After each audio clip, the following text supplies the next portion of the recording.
ಜಯಂತಿಯ ಹಾರ್ದಿಕ ಶುಭಾಶಯಗಳು. ಎಲ್ರಿಗೂ ಈಗಾಗಲೇ ಹೇಳಿದಂಗೆ ಸರ್ವಜ್ಞನೆಂಬುವನು ಗರ್ವದಿಂದ ಆದವನಲ್ಲ, ಎಲ್ಲರಲ್ಲೂ ಒಂದೊಂದು ವಿದ್ಯೆಯ ಪರ್ವತವೇ ಆದ ಸರ್ವಜ್ಞ ಅಂತಕ್ಕಂಥದ್ದು ಎಷ್ಟು ಹಂಬಲಿದ್ರು ಮತ್ತು 12ನೇ ಶತಮಾನದ ವಚನಕಾರರ ನಂತರ 16-17ನೇ ಶತಮಾನದಲ್ಲಿ ಮತ್ತೊಂದು ಕ್ರಾಂತಿ ಆಯಿತು ಅಂದರೆ ತ್ರಿಪದಿಗಳ ಮೂಲಕ ಸರ್ವಜ್ಞನವರ ವಚನಗಳ ಮೂಲಕ ಕ್ರಾಂತಿ ಆಗಿತ್ತು ಅಂದರೆ ತಪ್ಪಾಗಲ್ಲ. ಅವರು ಹೇಳಿದಂತಹ ತ್ರಿಪದಿಗಳು ಪ್ರತಿಯೊಬ್ಬರಿಗೂ ಸಹ ಸಣ್ಣ ಮಗುವಿನಿಂದ ಹಿಡ್ಕೊಂಡು ವಯಸ್ಸಾದವರ ತನಕನೂ ಸಹ ಪ್ರತಿಯೊಬ್ಬರಿಗೂ ಅನ್ವಯ ಆಗುವಂತಹ ತ್ರಿಪದಿಗಳನ್ನು ರಚನೆ ಮಾಡುವುದರ ಮುಖಾಂತರ ಸಾಮಾಜಿಕ ಗಾಂಭೀರ್ಯತನವನ್ನು ಮತ್ತು ಸಮಾಜದಲ್ಲಿರ್ತಕ್ಕಂಥ ಅಸಮಾನತೆಯನ್ನು ಅದರ ಕುರಿತಾದ ಅನೇಕ ತ್ರಿಪದಿಗಳು ಇನ್ನೂ ಸಹ ಕನ್ನಡ ಸಾಹಿತ್ಯದಲ್ಲಿ ಸಾರ್ವಕಾಲಿಕ ಮೌಲ್ಯಗಳನ್ನು ಪ್ರತಿಬಿಂಬಿಸ್ತಾ ಇದ್ದಾವೆ. ವಿದ್ಯೆ ಕಲಿಸಿದಾಗಲೂ ಬುದ್ಧಿ ಬೆಳೆದಾಗಲೂ ವಿದ್ಯುತ್ವನ್ನು ಕೊಡದ ತಾಯಿ ಶುದ್ಧಬೇಕು ಅಂದರೆ ತಂದೆ ತಾಯಿ ಗುರುವಿನ ಸ್ಥಾನಮಾನ ಏನು, ಅವರು ಏನು ಕರ್ತವ್ಯ ನಿರ್ವಹಿಸಬೇಕು ಅಂತಕ್ಕಂಥ ಒಂದು ತ್ರಿಪದಿಗಳಾಗಿರ್ಬೋದು. ಇನ್ನೂ ಅನೇಕ ಸಮ ಸಮಾಜದ ಪರಿಕಲ್ಪನೆಗಳು ಸಹ ಅವರ ತ್ರಿಪದಿಗಳಲ್ಲಿ ವ್ಯಕ್ತವಾಗಿದೆ. ಎಲ್ಲ ದಾರ್ಶನಿಕರು ಸಹ ಕನಸು ಕಂಡದಿಷ್ಟೇ, ಸಮ ಸಮಾಜದ ನಿರ್ಮಾಣಕ್ಕೆ ಬೇಕಾಗಿರ್ತಕ್ಕಂಥದ್ದು ಮೌಲ್ಯಗಳು ಮತ್ತು ಮಾನವರನ್ನು ಮಾನವೀಯತೆ ದೃಷ್ಟಿಯಿಂದ ಕಾಣಬೇಕಂತಕ್ಕಂಥದ್ದು ಮತ್ತು ಎಲ್ಲ ಆದರ್ಶಗಳನ್ನು ಯಾವುದು ದಾರ್ಶನಿಕರು ಬಿಟ್ಟುಬಿಟ್ಟಿದ್ದಾರೆ ಅವೆಲ್ಲವನ್ನು ಸಹ ಆ ದಾರಿಯಲ್ಲಿ ನಾವೆಲ್ಲರೂ ಮುನ್ನಡೆ ಅಂತಕ್ಕಂಥ ಮಾತನ್ನು ಹೇಳ್ತಾ ಮತ್ತೊಂದು ಬಾರಿ ಎಲ್ಲರಿಗೂ ಸಹ ಮೇಯ್ದು ಗಿಡಗಳಿಲ್ಲ ಅಂತ ಹೇಳ್ತಾರೆ ಗಾದೆ ಮಾತು. ಸರ್ವಜ್ಞ ಹೇಳಲಾರದ ವಚನಗಳಿಲ್ಲ, ಆಡು ಮೇಯ್ಲಾರದ ಗಿಡ ಇಲ್ಲ.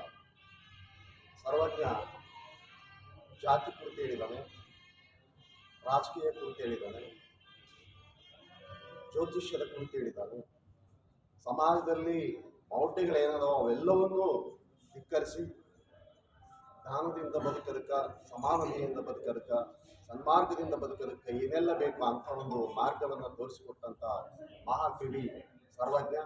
ಇವರ ಪ್ರಚಾರ ಬಹಳ ಕಡಿಮೆ ಆದ, ಆದರೆ ಕೆಲವು ಬುದ್ಧಿಜೀವಿಗಳಿಗೆ ಮಾತ್ರ ಜನಸಾಮಾನ್ಯರಿಗೆ ಇವರ ಕವಿತೆ, ಇವರ ಚರಿತ್ರೆ ಇವೆಲ್ಲವೂ ಕೂಡ ಹೇಳ್ಬೇಕಾಗಿದೆ. ಮತ್ತು ಸರ್ವಜ್ಞನ ಮೂರ್ತಿಯನ್ನ ಸ್ಥಾಪನೆ ಮಾಡೋಂಥದ್ದು, ಅವರ ಮೂರ್ತಿ ನೋಡಿದ ಕೂಡಲೇ ಸರ್ವಜ್ಞ ನೆನಪಾಗಿರ್ಬೇಕು, ಅವರ ವಚನಗಳು ನೆನಪಾಗಿರ್ಬೇಕು. ಆ ಟೈಪ್ ಮಾಡಬೇಕಾದಂಥ ಒಂದು ಅವಶ್ಯಕತೆ ನಮ್ಮ ಸಿಂಧನೂರಿನಲ್ಲಿದೆ. ಸಿಂಧನೂರು ಎಲ್ಲದಕ್ಕೂ ಬಹಳ ಮುಂಚೂಣಿ ಒಂದು ಬುದ್ಧಿಮತ್ ಹೇಳ್ತಾನೆ, ಯತಿಗೇಕೆ ಕೋಪ, ದುರ್ಮತಿಗೇಕೆ ಪರತತ್ವ, ಪತಿರುತಿಗೇಕೆ ಪರನೋಟ, ಯೋಗಿಗೆ ಸ್ತುತಿ ನಿಂದೆಗಳೇಕೆ ಸರ್ವಜ್ಞ. ಆತ ನಿಂದನೆ ಮಾಡಲು, ಸ್ತುತಿ ಮಾಡಲು. ಸಿಟ್ಟೆಂಬುದನ್ನು ಮಾಯಗೊಳಿಸಿದಾಗ ಮಾತ್ರ ಅವೆಲ್ಲವೂ ಅನಾವರಣಗೊಳ್ಳಕ್ಕೆ ಸಾಧ್ಯ ಆಗ್ತೈತೆ. ಅಂತೆಲ್ಲ ವಿಚಾರಗಳನ್ನು ಈ ಸರ್ವಜ್ಞ ಆ ಕಾಲದಲ್ಲಿ 17-16ನೇ ಶತಮಾನದಲ್ಲಿ ಸರ್ವಜ್ಞ ಕವಿಯುತ್ತ ಆತನ ಆರಾಧನೆ ಮಾಡ್ತಾರೆ. ಈಗಿರ್ತಕ್ಕಂಥ ಕುಂಬಾರರ ಬದುಕಿ ಹಂಗಾಗಿಲ್ಲ.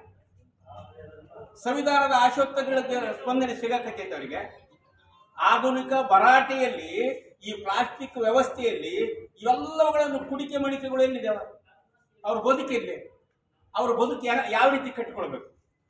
ಅವ್ರಿಗೆ ಹೊಲ ಇದ್ದಾವ, ಜಮೀನುಗಳಿದ್ದಾವ? ಅವರೆಲ್ಲರೂ ಅತ್ಯಂತ ಕಟ್ಟಕಡೆಯ ವ್ಯಕ್ತಿಗಳು. ಅವ್ರ ಬದುಕು ಹೆಂಗೆ ನಡೆಸ್ಬೇಕು? ನಮ್ಮ ಸರ್ವಜ್ಞ ಹಂಗಿದ್ದ, ನಮ್ಮ ಕುಂಬಾರ ಗುಂಡಯ್ಯ ಹಂಗಿದ್ದ, ನಮ್ಮ ಭಕ್ತ ಕುಂಬಾರ ಹಂಗಿದ್ದ. ಸರಿ, ಈಗೇನು ಸಂವಿಧಾನ ಆಶಯಗಳು ಯಥಾವತ್ತಾಗಿ ಅವರಿಗೆ ಸಿಗ್ತಾವ? ಅವರು ಮುಖ್ಯವಾಹಿನಿಗೆ ಬರಬೇಕಲ್ಲ. ಇಂತೆಲ್ಲ ವಿಚಾರವನ್ನು ಗಮನದಲ್ಲಿಟ್ಟುಕೊಳ್ಳುವುದರ ಮೂಲಕ ಶಿಕ್ಷಣದ ಬಗ್ಗೆ ಅತ್ಯಂತ ಅರಿವು ಮೂಡಿಸಿ ಅದನ್ನು ಅರ್ಥೈಸಿ ಅನುಷ್ಠಾನಗೊಳಿಸುವ ಪರಿಣಾಮದಾಗಬೇಕು. ಅಂದಾಗ ಮಾತ್ರ ನಮ್ಮ ಬಾಳಿಗೆ ಬೆಳಕು ಕಾಣುತ್ತೀವಿ ಎಂಬ ವಿಚಾರವನ್ನು ತಮ್ಮೊಂದಿಗೆ ಹಂಚಿಕೊಂಡು